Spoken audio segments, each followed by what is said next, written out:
ගොඩක් වෙලාවට අපි හැමෝටම පන්සල මතක් වෙන්නේ ප්‍රශ්නයක් වුණාම. මට නම් පන්සලට යන්න ඕනි කියලා හිතෙන්නේ මගේ මොලේ විකාර වෙලා මොංගල් වුණාම.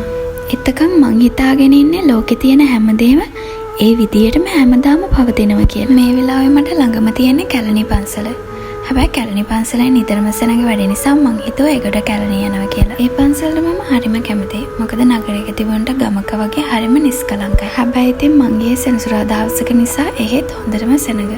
ප්‍රශ්නයක් ගැන හොඳටම කල්පනා කරලා ඒ ප්‍රශ්නට උත්තරයක් ඇත්තම නැති වුණාම මං හිතනවා දැන් පන්සලට ගියා නම් හරි කියලා. මන් දන්නේ මිනිස්සු වෙච්ච අපිට ප්‍රශ්නයක් වුණාම විතරක් ඇයි බුද්ධ දර්ශනේ මතක් වෙන්නේ කියලා. ප්‍රශ්නයක් කළාට පන්සලට යන එකෙන් බලාපොරොත්තු වෙන්නේ ඒ ප්‍රශ්නට උත්තරයක් නෙමෙයි.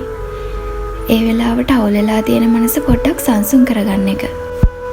එහෙම ගිහින් ටිකක් වෙලා කල්පනා කර කර ඉතින් මන් තේරුම් ගන්නවා හැමදාම සතුට තියෙන්නේ නෑ වගේම හැමදාම දුක තියෙන්නේ නෑ කියලා. සතුට ඇති වෙලා නැති වෙලා ගියා වගේම මේ දුකත් හැමදාම තියෙන්නේ නෑ.